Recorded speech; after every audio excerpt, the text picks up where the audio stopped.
And this is the Talk More Talk Two Legs crossover panel. This is the third year in a row that, well, Kim unfortunately is not here. Yeah, she couldn't be here, family emergency, but we're still able to be here and present 1974. We're going to talk about the best of 1974, what we think are the standout events, title tracks, cuts, whatever.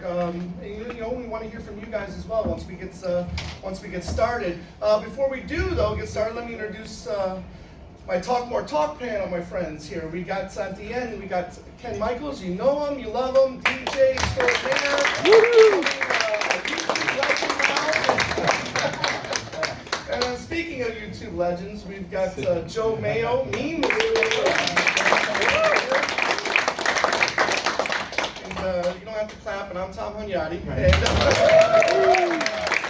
And over here is my partner in crime from other show, Two Legs, the Paul McCartney podcast, and that's Andy Nicholes. Yeah. So last year we discussed 1973. We had a great time. I think we all kind of agreed that might have been the best year in solo Beatles, and we also got Beatles releases in that year. But first, before we get to that, Ken, I want to start with you because you, right around this time, right? I mean, you're into the collecting. You're doing the chart thing, right? You're living this real time. You're collecting at this point in time. You're getting all the music. What are your memories of the year 1974? Well, I would have to say that certainly during the Beatle years, I got the Beatles albums as they came out, maybe not on the day of, it could have been a month later. And certainly in the early 70s, it was that way. But around 1973 was definitely a turning point because I would get the music immediately when it came out. And I was also a big, avid radio listener and top 40 listener and listening to Casey Kasem's American Top 40 every single week, and writing down the charts every single week, and following what all my favorite artists were doing, including the solo Beatles, and rooting for the solo Beatles every single week. And 73 and 74 would have to be, well, to me 73 is the greatest year when you take a look at all that the solo Beatles put out. 74 was more a continuation of that, and riding high, not totally as successful as 73, but still very significantly successful. And you got to look at certainly 1970 through 75 as a very special time in the solo careers of the Beatles, because for one thing, John was not only alive, but recording music. All four of them were releasing product every single year. So you had so much music coming out in that period. And 74, in terms of success, you had Walls and Bridges from John hitting #1. I think it's one of his best albums. You had Ringo with Goodnight Vienna, which went top 10. Still continuing with at least the top 10 album. Ringo and Goodnight Vienna are his two most successful chart albums. You had Dark Horse, which I still love as an album, but it certainly was a dip in terms of popularity from Living in the Material World to Dark Horse. And even though Paul didn't release an album that year, he had Bet on the Run released in December of 73, so that carried over into 74. And certainly for the first half of 74, you had Jet and Bet on the Run as hits prior to Hell on Wheels being a top 10 hit. So, and then you had all the successful singles of 74 as well. So it was really a banner year. A lot of people, a lot of young fans need to know exactly how successful the solo careers of the Beatles were. All you got to do is take a look at the charts from that time period, and it's extraordinary how well they did. And very often it's mentioned about Ringo in particular. They used to say he was the most successful in the first 5 years. He was never as successful as Paul McCartney, but for people that don't follow the charts, he did really good. He had 7 top 10s, 2 #1 singles, both in 1973. But 74 was an extraordinary year. And then you had other things as well, like Jimmy's Farm at the end of the year. Yeah, and you're talking about Paul, where maybe he, doesn't have as many releases or he doesn't have an album, but he is kind of sprinkled all over, like with different projects, as we'll talk about here in a little bit. And maybe somebody back there can knows a thing or two about it. Maybe, I don't know. I'll just say too, I think that it's an interesting time period because it's at the top of really at the end of John's biggest commercial success with Walls and Bridges, the #1, as you mentioned. And that obviously he goes into rock and roll, and then he takes his time off. And it's the beginning of Paul really going into the stratosphere. So it's kind of the end of one era for one Beatle, of the two, between John and Paul, and in terms of their commercial success being the top, and then Paul kind of saying, "Here I am, get out of the way." And Joe, I believe you were just a couple years from becoming the big Beatlemaniac that you are now. Right. But around this time, do you remember hearing, the big hits from the Beatles on the radio? Oh, sure, I do. I mean, I'm going to say a little intro. I was born in 1962, okay? And I was a Beatles fan because of the Beatles cartoons, really. What started me off, like 4 or 5 years old. I had some of the records. But around, I don't know, 69, 70, something like that, I kind of just forgot about the Beatles, I was like 7 years old or something. Then 74 was the year that a friend of mine who lived across the street actually had some Beatles records. I hadn't listened to them since I was a little kid, and I'm 12 years old. That's what and it all brought it back to me. So that's how I really got started. And I remember these songs from Meet the Beatles, the Beatles' second album, all these things. I remember these from when I was like 5, 6, 7 years old, like that. And then I never really looked back. Well, I think 75 I really started becoming a real diehard Beatle fanatic and collector, which I still am today. But I do want to say, when Ken was talking about, we were mentioning about Ringo's success early on. I think it was even earlier than 74. I always like to talk a little about the John Lennon telegram, in jest that he said to Ringo, "Congratulations, how dare you, and please write me a hit song." I always love that. So not only, go ahead. I wanted to ask Ken a question, if he remembers this, and if you're old enough in the room to remember it. I've seen on YouTube, I'm sure you might remember the time, it was like Capitol celebrating 10 years of the Beatles from 64 to 74. Yeah. Why do you think they were kind of like, they were including the Beatles, but also including the solo Beatles at that? I think it's pretty unique that they did that, together and apart. I saw it on YouTube a few weeks ago, and just celebrating that 10-year period of 64 to 74. Well, that could be it, the 10th anniversary. Right. They also had success the previous year with the Red and the Blue collections. Right, that too. So they could play off of that and all the solo stuff. Right, and it's still, the Red and the Blue. Members, we also got for the first time in the U.S. a tour, which Ken Nicholes was fortunate enough to attend the George Harrison 74 tour. So talk about that for a minute. I enjoyed it. I have to say that the only disappointment for me to see George was that I couldn't really hear his voice too much. For all that was said about his voice being hoarse, I didn't really hear it that much in the mix from where I was sitting.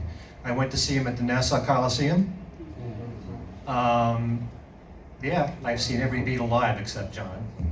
And the band was a cooking band. Billy Preston was on fire, and the hits that he was doing at the time with Will It Go Round in Circles and Nothing from Nothing. He was dancing around the stage, much like he did during the Ringo tours. It was a great experience. I Talked about the Indian music. Some people didn't appreciate Indian music. And didn't he say, I die for Indian music, but not for this? He held up the guitar. With holding up his guitar. I mean, at one point. That's the show you went to. Yeah. It was kind of weird that he did "In My Life." Right. Yeah. Changing the lyrics. Yeah. In my life, I love God more. Yes. Yeah. George was kind of out in a good period, though, at this point in time, right, Ken? Yeah, well, he was certainly taking drugs at the time, and 74, he was really busy with a lot of different activities. The Splinter album he was working on, which you can mention, That's a great. breaking up with Patty. I think he was doing some other work with Ravi Shankar, maybe a live album. But, there was a lot on his plate, and the whole tour was really rushed. Yeah. And one of the worst things about it was that by the time Dark Horse, the album came out, it was already like 4 or 5 weeks into the tour. The tour was like halfway done. So if anybody had gone to the beginning of the tour and they wanted the album, it wasn't out. Do you guys know if there's footage of that tour? Yes. Yeah. That actually. There's some clean footage too. There's a piece was they just re-released a Ravi Shankar record, and it was performed at the 74 tour. And if you go to the George Harrison YouTube channel, you can see it there. It looks absolutely amazing. And there was some really good footage in Living in the Material World Right, from there. Yeah. Oh, so But- they've got it. Yes. There was talk when Johnny Harrison got the rights back to Dark Horse catalog.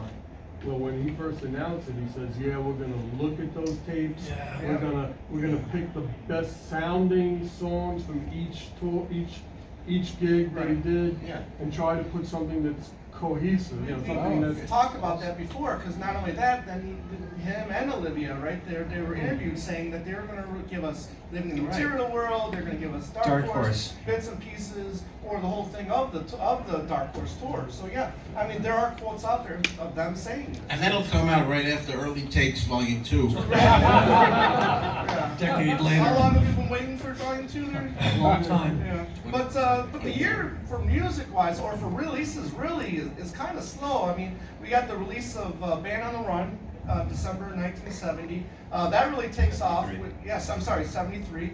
And that takes off with the release of Jet and Band on the Run, right? 7 for Jet, right? Number Yeah. 1 for Band on the Run. That the album goes number 1 here in the States on three different occasions. Yep. Yeah. But I mean, that's it. That's all we're getting is McCartney stuff here to start the year. As a fan of all 4 of them, it seemed like it was kind of almost like a little bit of a dry spell for you. I mean, listening to it at real time. But although you still got the music from the previous year. It seemed to be a pattern with the solo Beatles that a lot of albums came out the last quarter of a year. Yeah. You know, if you It's look at still kind of- 73, you have Ringo, you have Mind Games. Mind Games, and well, Yeah, Living in Run. the Material was May. May. But there'd always be some albums at the end of the year to carry over into the next year. Yeah. And Goodnight Vienna carried over into 75 with hits with Yeah. Only You and the No No song. Yeah, so the success of Band on the Run, I mean, let's talk about that. I mean, like I said, it goes to number 1 on 3 different occasions. Joe, you know, are you hearing Jet, Band on the Run? You said the first one, Jet. Yeah. I mean, that's the one I remember as a kid because it's my favorite song on the album. Still, if I'm in the car and Jet comes on, it's one of those songs I don't tire of. There's many of them that I could make write a whole book maybe on songs. I'm like, yeah, kind of little OD'd on that. But I love Jet. I think it's a powerful rocker. I still love it. And I remember hearing Band on the Run, the title track, when I was growing up. I was like 12. Yeah. And you know, of course, Jet was big then too, and also stuff from John, which you know Right. that was probably a little earlier, like Mind Games and whatever gets you through the night, Right. stuff like that. Well, I was only 1, so I don't have any memories. But yeah, those are I don't love it. Well, look at the time. Okay. Joe, Yes, sir. finally, come September, right? We're getting a John release, Walls and Bridges. Yeah. What do you think? Well, at the time or not? Or Oh, now- yeah, both. It's one of my favorite albums, and anybody who watches my channel knows I'm a staunch Yoko defender. Just for, you know, John's sake, especially, you know, how he felt about her and everything like that. Now, having said that, I like the idea that in that particular period, he's kind of like on his own, you know, kind of. It feels like on his own, although he's still singing songs. Yeah, you still feel Yoko's presence. He still feels because he's still singing songs like, you know, Pining for Yoko, like Bless You and so forth. But I just like that era when he's doing the Dennis Elsis stint, you know, and he's the DJ bringing some records with him to show what stuff that he nicked from and admitted to and stuff like that. You know, so yeah, I love Walls and Bridges. It's one of my favorite John albums, and I don't know, it just feels more like closer to a regular just John doing his thing album. Although I probably prefer Plastic Ono Band and Imagine, but you know, I love I don't use the word commercial. Number 9 Dream, you know, that's probably one of the best songs that he ever did, as far as I'm concerned. Beautiful. And I love stuff like Steel and Glass, which is really How Do You Sleep Part 2, more or less, kind of way. But I just love the you know, the nastiness in it. I just love the sound of it. I'm a fan of horns in music. I like that stuff as well. And it's a favorite track of mine on there. I could go through every track, but we won't do that for the time we have. But anyways, Ken, you've gone to say that Mind Games, right, is your favorite. Yeah, Lennon pretty album. much. It's just that maybe because of the fact that Mind Games isn't, overplayed, Right. like the earlier albums are, and there's so much. Hopefully it will be this summer. Yes, that's right. You know, there's so many underrated songs on Mind Games. It's just not. It needs to get a lot more respect Right. as an album. I really feel like just about every song, except maybe Only People, I don't care for. But all the other songs are just brilliant, and I haven't tired of them, partly because I'm not burnt out on them from radio airplay. So, Although, you know, if you're talking about radio today, what are you going to hear all that much from Imagine other than title Imagine, track, nothing. unless you're listening to the Beatles channel on my radio show. yeah. But, and Walls and Bridges, I thought was brilliant all the way through, and I think sonically was really great. Yeah, and that's what I was gonna get to with commercially wise. I mean, John is the last one with the number one single. And here we are with Walls and Bridges. He finally gets that number one single with maybe the hottest act of that time in Elton John. So your first impressions, I mean, you love Mind Games right away. Walls and Bridges is now here. Ken Nicholes puts it on the turntable for the first time. You know, how's he feeling about the record? I love it. You know, I loved every single song on Walls and Bridges. I think John Lennon's solo stuff is really powerful. You know, song for song. He can write great love songs just as much as Paul and George. You know, he can write great rockers just like Paul and George. You know, I just think that I love the fact that his stuff was so intimate and personal, and he's one of the greatest melodic songwriters, as are George and Paul. But you know, I just think it's a really solid album all the way through. The only John Lennon album that I ever had a problem with was Sometime in New York City, but I still love most of what John did on there, and I liked a lot of what Yoko did. But you know, can I say one more thing? Because you're talking about radio airplay and all these hits. An important aspect of what was going on then was, as FM radio was developing, they weren't just playing the singles. Right. Yes, Paul McCartney got AM airplay with his singles, but I vividly remember listening to WPLJ in New York City, which was a rock station, even though they played a lot of really pop stuff like Barry Manilow and stuff like that, but they mixed in a lot of album cuts from Wings. And if you listen to that station at the time, you would have heard Bluebird, you would have heard Let Me Roll It, you would have heard 1985. I remember hearing Picasso's Last Words on the station. So it wasn't like it was just the singles. Right. And when you've got the support of AM and FM combined, that helped to make it, you know, such a big selling album. And even before that, I remember hearing stuff from Red Rose Speedway, other than My Love on FM radio. So, same thing with Walls and Bridges. I heard Steel and Glass all the time on WPLJ. Interesting. Yeah. I hope they played Scared. Yeah, I think they did. I love that track too. Well, we got to get to next year to talk about your favorite Lennon album, Rock and roll. Rock and Roll. But we're sticking with 74. Yeah. You know, your thoughts on Walls and Bridges? It's kind of a tie between that and Mind Games for me. It always has been, back and forth. Mind Games, Walls and Bridges. I don't, you know, it's like picking a favorite kid. How do you do that? Right. The tracks like Scared, and you know, there's some deeper stuff on. What you got? Right, but it's good. I mean, it's like what I can't stand. I mean, this John always did this. Is he would later dismiss it. It wasn't really that. Like, obviously, towards the end, he would just say, you know, it wasn't that good. And here we are, four of us saying, oh, how great it is. You know, and John was just like towards the end of his life, he's like, nah, not that good. But you know, maybe an artist is his own worst critic. Yeah. True. But I've always enjoyed Walls and Bridges. I don't tire of it, like Ken said. Didn't hear anything. I grew up listening to CBS FM 101.1, later Q 104.3, because 102.7 it kind of phased out at that point. So I didn't, you know, I heard these out tracks because I listened to the album, pure and simple, and enjoyed them that way. Okay. And then just worked them into my rotation, and no fatigue factor on any of that material. Cool. Anybody in the audience have any thoughts on Walls and Bridges? My favorite album. Okay, you. Ben? I got into the Beatles through the Beatles channel in 2019, and I just started streaming their music. Basically, I would just play random songs on the internet is how I found out all about all the songs. But I mostly played Paul songs at first, but I just heard a Walls and Bridges song on Sirius XM at one time. a few months ago, and I just thought, wow, this is really good. And I didn't know that John could write such strong melodies, but Mind Games and Walls and Bridges almost sound like Wings albums to me, and they're very melodic. They're like the melodic side of John, and there's lots of great love songs and stuff. And whatever, I just kind of, it's like one of my most recent, like, wow, this is Do you really remember good the album. song it was? I believe it was. Well, I always like whatever gets you through, but it wasn't that one. Okay. Bless you. Bless you. If it was Yeah, melodic, it was maybe Bless bless You. you. It was Bless Yeah. You. Yeah, I thought, I was thinking Yeah. the same thing. Yeah, good track. Yeah, go ahead.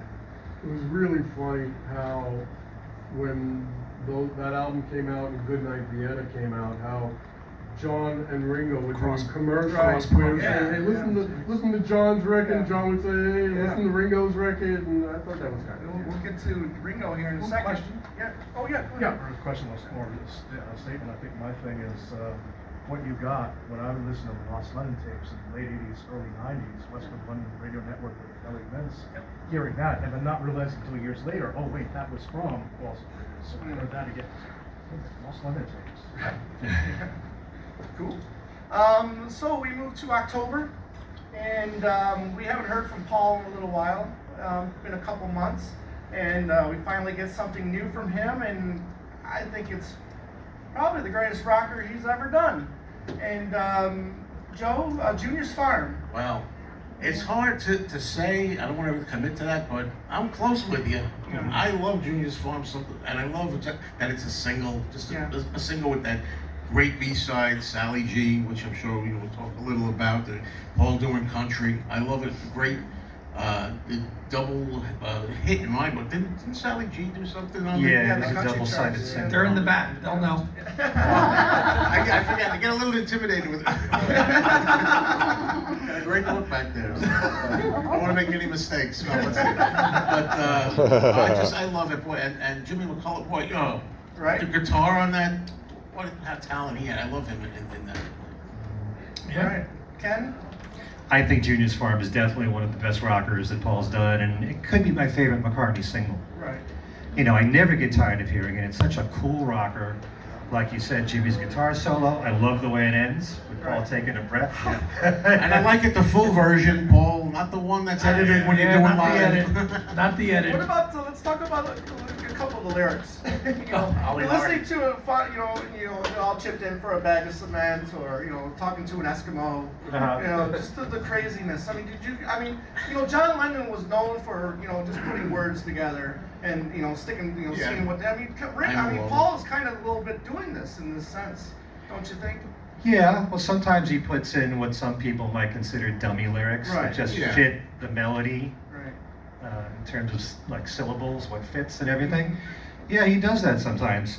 There's sometimes when he does stream of consciousness lyrics, like talk more talk. So it's a good show, but I don't know about the song. Which, in a way, I mean, think of I Am the Walrus being Right. stream of consciousness. It's the Yeah. same kind of idea, Right. same approach. Andy? Can't stand it, hate it, worst song ever. No, I'm kidding. nice. I'm really happy when it came back into the live set. Oh, how many years ago now? Yeah. 5? 10. It's probably about 5. something. Yeah, again, the edited version, but man, finally, okay, a Wings song on the set list. All right, bravo for the solo fans. But Junior's Farm, always a classic. Hoping maybe we'll get a 12-inch kind of single release this year. 50th anniversary. 50th anniversary record store day thing, maybe. Fingers crossed. But I want to say, with the lyrics though, I find Yeah. sometimes I don't care. It sounds That's what I'm good. saying. That's Yeah. what I'm saying. When I you can criticize lyrics. Even if he had, When I'm enjoying like a good rock song, like Bebop Alula or something like that, or what is the other one? I'm drawing a blanket because I'm on Tutti Frutti, stuff like that. I don't care what the hell he's singing, No. and sometimes it's more fun that way. But other times I'll find myself criticizing lyrics. Right. It's funny Yeah. how that goes. How does it not work? Paul one side? songs too, mostly, right? Well, yeah, mostly Paul songs. Uh-huh. Lyrics, If it's not working for me, I guess it's not working. Haven't we all sung along to songs that don't make sense? Oh, yes. sure. Bully, bully. Yeah, well, I don't know. L7, there's a Paul connection. Yeah. Maybe that means something. I don't know. But that was the top 10. Was that number 3? 3. Yeah, number 3 here in the U.S. Mhm. I think it was in top 20 in the UK. I'm not percent sure. Maybe. Don't remember. At that point in time, album, the Ringo album, he follows it up with the same producer, Richard Perry, same formula, right? Bringing in his friends to give him songs. Although I think it was just John that contributed. Of the Beatles. The Beatles, Yeah. yeah. But you got Harry Nelson there, you know, other Elton John. Elton John, yep. Yeah. One of the best songs on the album, I Yeah. think. We should but- do it live. Yeah, but good follow up. That's Yes or what I no? was To saying. good follow up to Ringo. I think you kind of said that it's a good follow up, but not necessarily as strong as the Ringo album. Oh, it's definitely not as strong as the Ringo album, but there are plenty of solo albums that Ringo's done after Goodnight Vienna that are far superior to Goodnight Yeah. Vienna. Yeah. But you know, you've got John who not only plays on Only You, but suggested that Ringo covered it, and it turned out to be top 10 hit, number 6. You got the No No song on there that went to number 3. There's a great track which I've always loved, Ooh Wee, Right. which has Dr. John on it, and he does this great piano solo in there. Snookeroo is a dynamite song. It's an electric song. I don't know why he's never done it live. Okay, and I remember one time, I mean, it was fairly recent years where he was playing, I think it was on October 31st, I seem to remember. I couldn't see him that time, I usually did. And I thought, it's Halloween. You think he would talk about being born on the eve of Halloween? Ringo, do Snookeroo live. That's my number 1 pick that I'd like to see him do live. I don't know if he Actually, remembers a it. single in France. Was In it France it came out. Oh, wow. Yeah, I've got that. It was a B-side here? No, A-side. It was in France. France. It's a single. What was Ooh Wee the B-side to? Goodnight Vienna. Yeah, okay. Andy? I think it's neck and neck. I mean, obviously the Ringo album is probably one of the best solo albums of all time. I mean, the best possible follow-up that he could do. It's nearly as good, it just it fails a little bit. But I mean, Goodnight Vienna is one of the best openers. John's version or Ringo's, just it's cooking. I might argue that I can't say that word right. Review. Thank you. Is better than Goodnight Vienna. Really? But yeah, I do. I think it is. I like opinions like that. It Okay. makes it interesting. Yeah. I want somebody to like Sometime in New York City a little bit. Anybody a little bit like Sometime in New York City? Yes. Okay, a little On bit. St. Not a Patrick's lot. Day for Lucky Not a lot. Irish. That's other than that. No. Thoughts on Andy, Goodnight Andy, Vienna? Andy. The crowd. Thoughts on Goodnight Vienna? Yeah. It was one of the first Ringo albums I bought with my own money when I was 10. So you got Oh, sentimental. that's great. Yeah. You know, Yeah, there you go. Yeah, and I always was a huge fan of Snookeroo. Right, Love yeah. the song, Good Night You Vienna. know, I would have. No bought, song. Right. Great. I've bought like something that's not considered the best. Yeah. You know, with the crowd. And because it's like I have a memory, like I bought it with my own money. So to Right. me, it's great. You know, because that's like I bought it with my own money when I was a kid, and I loved it. I don't care what all you guys think. You know about I it. just saw a couple of weeks ago for the first time the clip of the Smothers Brothers and singing with Ringo. Yeah. No, no song. The No No song. that's right. Never saw that till just a couple of weeks ago. That was Then classic. he gets arrested or something, right? It- Yeah, arrested. yeah. Come and take him away. So you said. The last single from Goodnight Vienna was actually the title track. It's all Right. down to Goodnight Vienna. Mhm. And I'm just bringing it back to a time period. There was no internet, okay, so buying music on the internet, forget it, that wasn't gonna happen. My brother was 7 years older than I was, and he got hip to going down to the village, okay? And he'd go in the village and he'd buy the most incredible Beatles stuff I've ever seen in my life, you know, from all different countries. And one day we were shopping, and I think we went into a store called Golden Disc at that time. And the guy, the owner, Bob, comes over, hey, this just came in. And he hands it to me and my brother, and it's Goodnight Vienna in a picture sleeve. And we got so excited. We were like, I mean, it was a time when you bought records that you got excited. Right. And it's a memory thing. It's And on top of that, it's just like there wasn't a lot of picture sleeves released, Right. you know, in the U.S. or the U.K. You know, until years later. But So from that album, I just remember that right. particular moment. You know, Yeah, and no, it's it's a like- great moment. Yeah. But, all right. Yeah, just quick, I was happy when they released the promo video, the Capitol Records. Oh Ron yes. Susser, Only you. on the Ringo Starr basis, CD and DVD package. Right. 2007, I think. you know, they're just fantastic to see that stuff. I haven't seen it. So, Right. yeah. Oh, on the photograph compilation, right? Correct. Yeah. So moving to December, and hot off the heels of the shirt that Ken Nicholes is wearing. The follow-up album Yeah. to this album. Right, the follow-up album to that album that some might not consider is as good, but Dark Horse released December 9th of 74, and a month after the tour. So, I mean, obviously, I mean, George is out there promoting the album, so you think, okay, a month out, you know, he's getting the word out on the new album, that maybe it would do better. Unfortunately, it doesn't. Album and single doesn't do as bad, or doesn't do as good. But I mean, you notice, you know, you notice on the single Dark Horse, it's a little rough patch there. It's a Dark Horse, you know, and You know something? When that album came out, my thought was not, gee, his voice is so hoarse. I got so used to it the way that it was. okay, And so, you know, I understand now why people say it, and I understand when you listen to bootlegs of the concerts that yes, his voice was hoarse. There were times when his voice was good. But I really got used to the songs the way they were. And just in terms of the songs themselves, and listening to WPLJ, where they would play So Sad, right, and they played Mayo Love, great track. which George did on the tour too. And I loved Dark Horse itself as a song. It was a really cool way of an intro there on the acoustic guitar and building it around that. It was very unique to me. I have always loved George's religious stuff and spiritual stuff. I love It Is He, Jai Shri Krishna. I like stuff like that. It's like a mantra. It's like another My Sweet Lord. Right. You know? So, Ding Dong, which I know is a favorite of yours, is probably my least favorite of the album. But, and Harry's on Tour is a killer opening track. Great opening track. You know, and I understand, you know, it's a perfect thing to do Played that on live. tour as well, right? Yes. Yeah, they opened Yep. the show with that, right?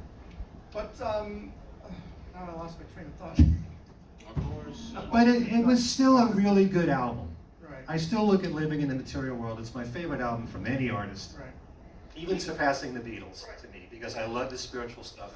So, but Dark Horse, everybody has their favorites. I like most of the songs that are on there. I still think it was a solid effort. Yeah, he kind of let us into his life a little bit here with songs like Bye Bye Love, Yeah. a little bit, even Simply Shady. Yep. You know, I mean, you might not have known it then. You might have Yeah. learned it later that he was singing a little bit about himself with that. But all in all, maybe not as even.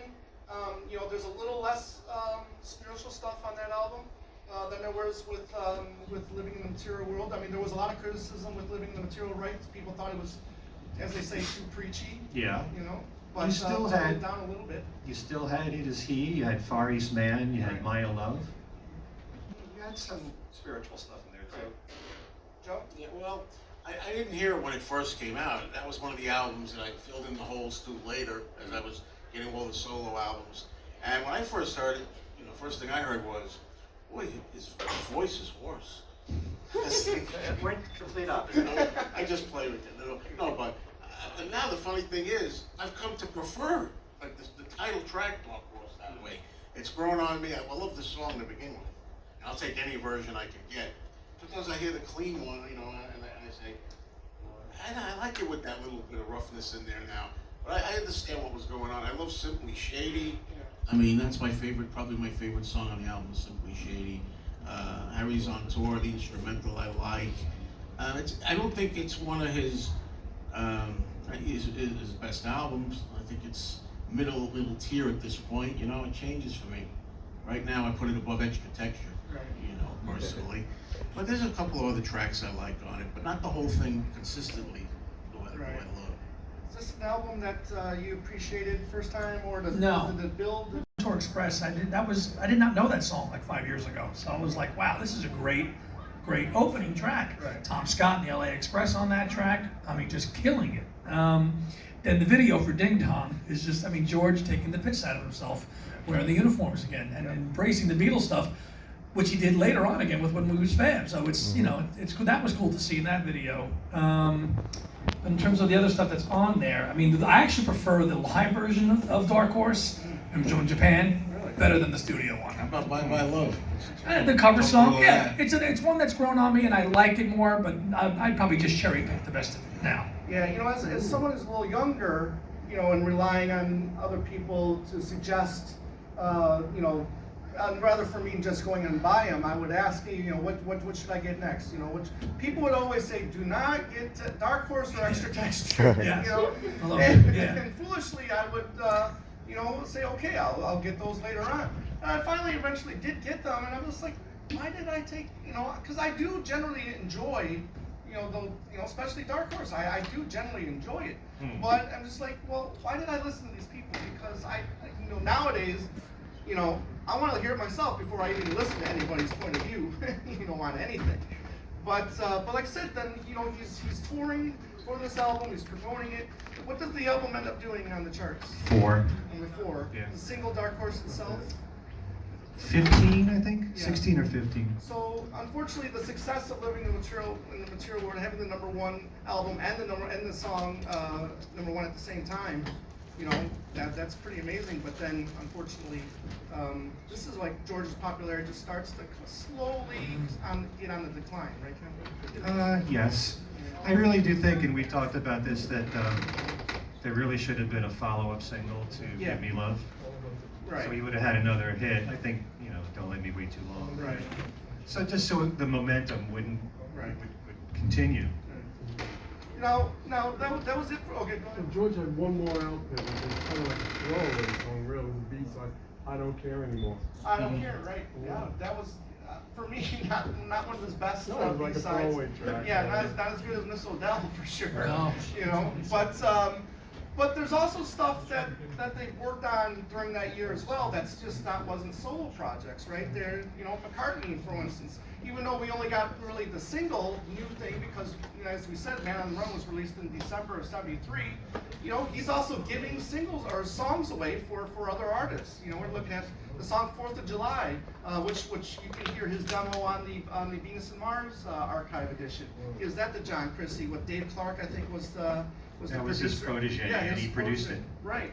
You're looking at the Rod Stewart song, Mine for Me, which you can learn from the McCartney Legacy book. And, you know, Rod Stewart, or what Paul said, oh, I'll even write a song for Rod Stewart. And then Rod said, okay, well, go ahead and give me one. And it was that Mine for Me. And then I think that ended up going to '93, I think it was. Something like that. He he and Linda appeared on the Midnight Special That's right. with Rod Stewart and sang part of before it. that song. Yeah. I don't know if it was 74 or 75, and correct me if I'm wrong.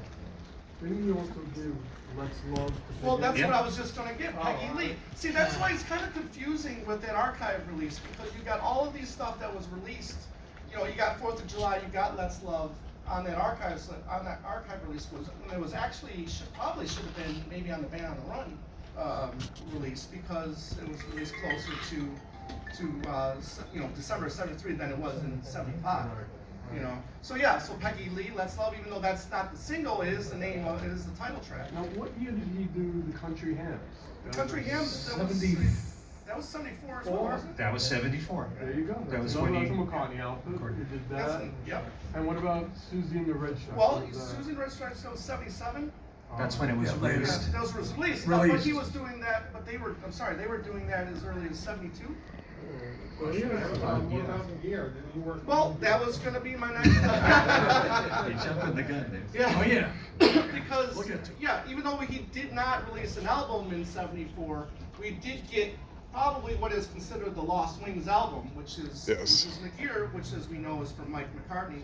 And I personally hated that album the first time I heard Me it. too, and then I liked it after. Yeah, gave it another chance, and I think it's quite an amazing record, especially the lead-off single, "Leave It," which I think was, you know, written by Paul as well. Like Wings album. Yeah, it is Yeah. like an amazing. They were on every track. Yes. Yep. Yeah, and I think Paul wrote or co-wrote every track except for one. Yeah. So It that's was, Brian Ferry. yeah, Yes. the Roxy music Yep, song. Yep, there you go. So, and then George is busy as well, right, with getting his Dark Horse label. You know, not only is he touring and putting out albums, but he's also now doing a record label, trying to get that off the ground, and working with a band called Splinter. Yeah, you know, there's a parallel there. between the Gear and Splinter, because it's like the Gear is a lost McCartney album, Right. and Splinters is like a lost Harrison album. If you listen to Splinter, it sure sounds production-wise, melodically, like songs that George could have written only by this band. And it's all George's friends on there. And it's one of the Billy songs Preston. John played on Dennis's show on that day. He played the George Harrison Splinter track. Remember, he talks about, there's Splinter produced by George. So you have that kind of crossover You know, with John promoting Splinter. We should just mention that interview because, I mean, Yeah. the cards were, the stars were aligned for that interview. Okay. Because when John was on Dennis All right, Els's, thanks. he could promote Ringo's album, Splinter, what else was it? The Mahavishnu Orchestra that George Martin produced. Yes. It's like all these things fell into place so he could bounce off of it, Right. on the air. It was amazing. But I mean, whatever gets to do tonight, all the big stuff. Dark Horse, Goodnight Vienna. Right. I mean, there's enough to throw an album out of Best of 74 without an album from Paul.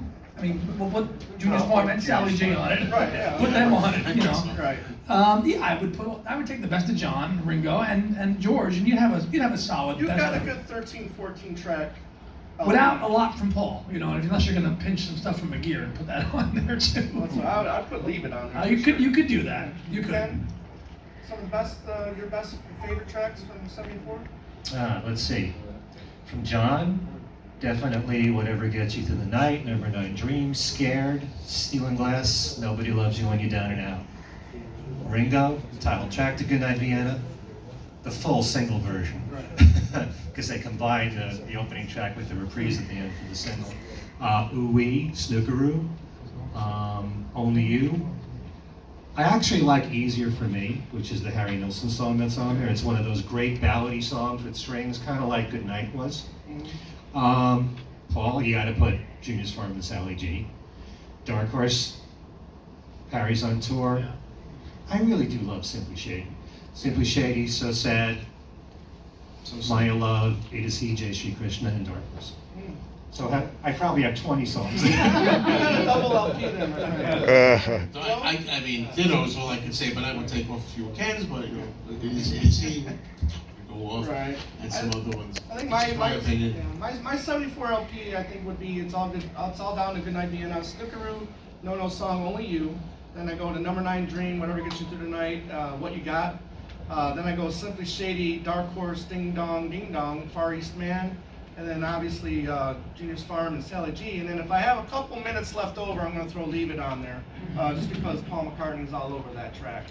But anybody in the crowd have favorite tracks from '74 they want to mention? Yeah, go ahead.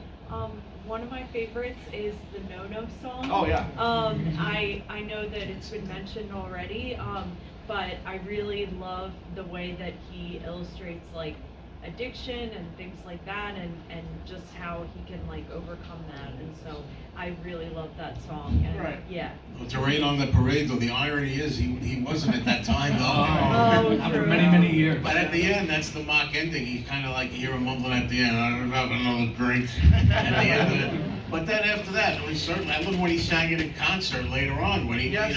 after he got sober in 1988, then he started doing the All-Star Band shows in '89. It was a staple that he always put in, and had all that conviction, because it fit so well what he'd overcome. Well, I think he stopped doing that. Yeah. He hasn't done it for a long time. And I was going to say, let's not also forget non-musical related for '74. That's the year that the Beatles are finally dissolved. Not till later. We know, but John signed it at Disneyland. We know. Unless we know, unless it's wrong. Ken Womack told us out last night. So I'm sure that's what's been said. One of my favorites, So Sad. You have to hear that on the radio. As I was moving back from Virginia to Boston, the very day he passed, the next day, right. So Sad was playing at one of the radio stations, probably around New York. I think Scott Rooney was playing it. It just really kind of hit the moment. Right. Very surreal. So I think that's been kind of a standout track. I like Far East Man, too. I think I heard that mentioned in the John, go ahead. I think Dark Horse is the best of '74. for me. Oh, really? Yeah, I adore that album. Somebody on the panel said it's very personal, and I think this was the first time that George got super personal in a complete album, not just a song here and there. But I think that album is the essence of him, and I love his voice. I love the gravelly voice on it. I think I go back, it came out when I was 14. I bought it the day it came out, and I have played it to death my entire life. Wow. I love it. That's great. Good. Love to hear that. Love hearing that. Okay, one second. Ed, go ahead. This is regarding Best of '74. For me, it would still be the overhang on Band on the Run. Right. And here's the two-parter that I have for you. First of all, as a kid in '74, I'm 13. I know of the Beatles, right? I'm a Beatles fan by generation, my sister's generation. I know all the Beatles, I know all that stuff, but it was by '74 with Band on the Run that I became a Paul McCartney fan. This is the guy. Right. This is the guy that's gonna come in after David Cassidy and save me. Okay? No, I had to get my. I definitely think it's probably a good jumping on point, right? Because that's the album that where the fans and the critics finally both agreed. You know, well, and the critics now, you know, we can look back on that and laugh. But I think that was probably a really great jumping on point for teenagers at that time. Can I ask you another part of that question? Is that Yes. with the recent edition of the underdub Band on the Run, Right. and having heard all the archive versions of the Beatles albums the last couple of years, wouldn't it have been wonderful if we had gotten actual outtakes from the sessions on Yeah. Band on the Run? Well, I mean, listen, what Lennon's doing on his box sets, I would kind of like something more like that. I would love to hear like isolated vocals on a Paul McCartney archive. I would have loved to have heard a Silly Love Song isolated vocal track. You know, with just like the 3-part harmony. Just give me that, you know, as a track. That would have been amazing. But yeah, I mean, obviously there's more there. Whether or not they can find it, or Paul has it under lock and key and doesn't want us to hear it, because, you know, he had to show them, you know, that he was going to make a great album, you know. So, you know, whether or not he wants us to hear it or not, that's a different story. But one more second before I get to, okay, Kyle, go ahead. So, I imagine, you know, correct me if I'm wrong, but I feel like by 1974, like the public might be thinking like, oh, the Beatles have been broken up for like 5 years. That's like an eternity, you know. Right. Like they already had like their big #1 albums of like their breakthrough solo albums, and now it's like, you know, I love like all the releases you're talking about, but I wonder like after time, like, was it feeling like, oh, just another album, or start to feel stale? Because at the same time, they're also kind of like changing it up each record. Right, but all you gotta do is just look at the chart success, right? Yeah. I mean, they're still having #1s, right? Yeah. John's having a #1 with Whatever Gets You Through the Night. And like Andy was saying, this was the start of really Paul taking off. Right. I mean, after Band on the Run. Yeah. And Negro Speedway did very well too. Certainly did, Kyle.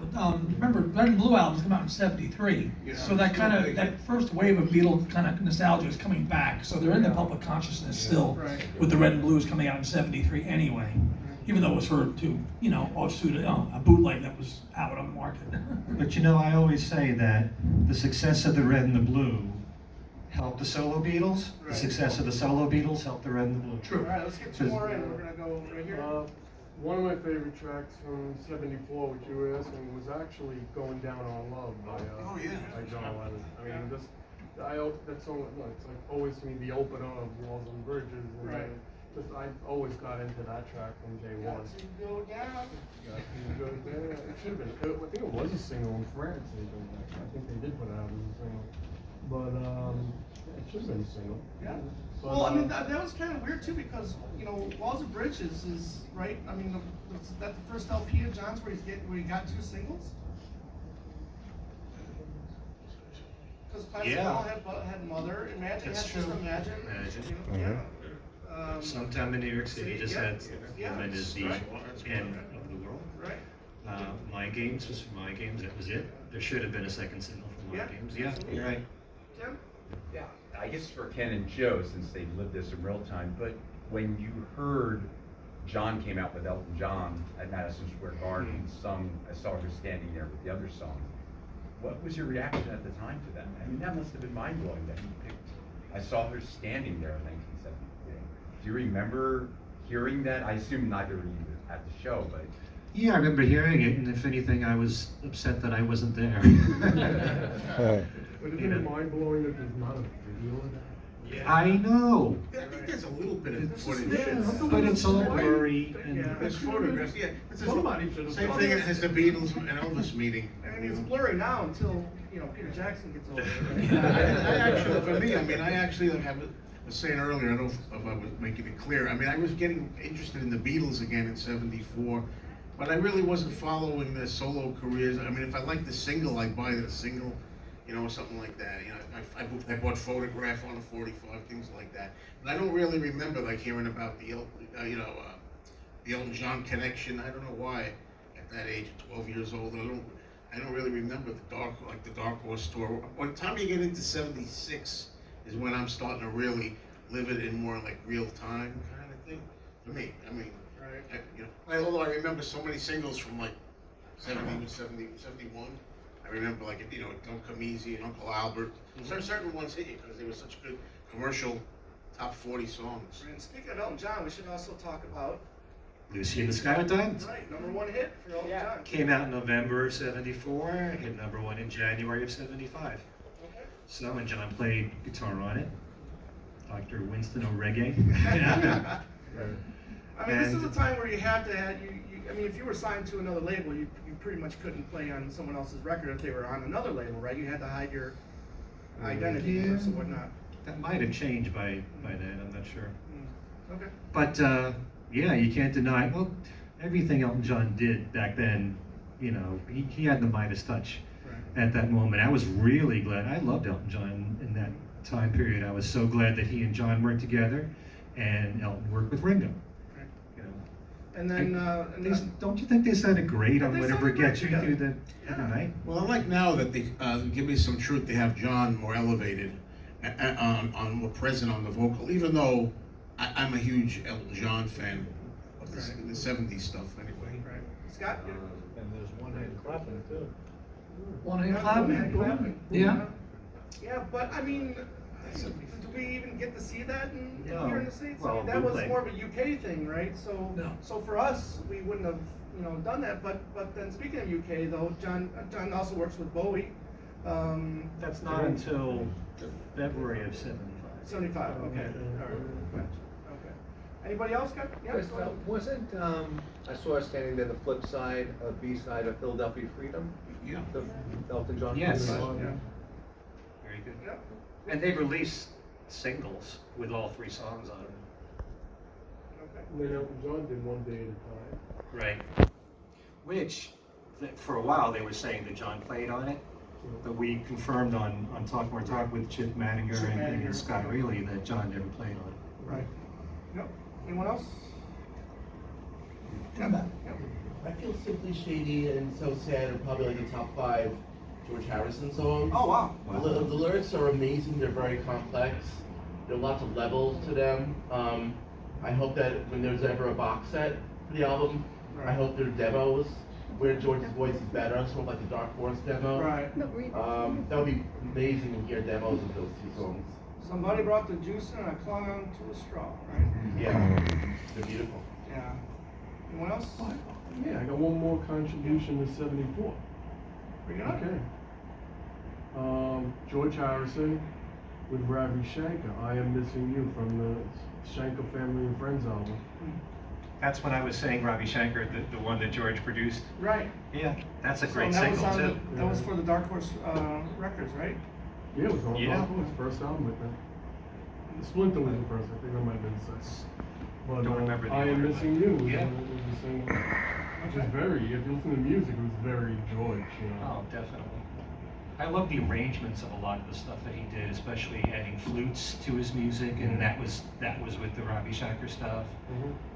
It Is He, Jai Shri Krishna has flutes in it, and everything. So really worked for that kind of music.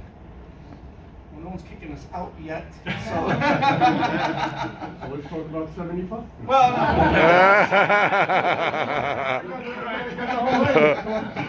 Go to 76, 77. You could also say, even though John wasn't on it, that Johnny Winter's Rock and Roll People came out in the US. John wrote the song. It was on Johnny Winter's John Dawson Winter, the third album. It was released later in the UK the following year. Yeah, and then John's on Menlo Avenue. all right, Scott, go ahead. John, Ronnie was Far East. Far East Man, Ronnie Winter, yeah. His version came out first. Right. All right, cool.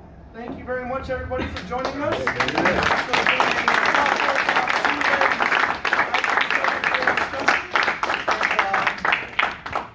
Queen, we're thinking of you. And Miss you, Queen. yes, and thank you, everybody, for joining us. Appreciate it. Thank you.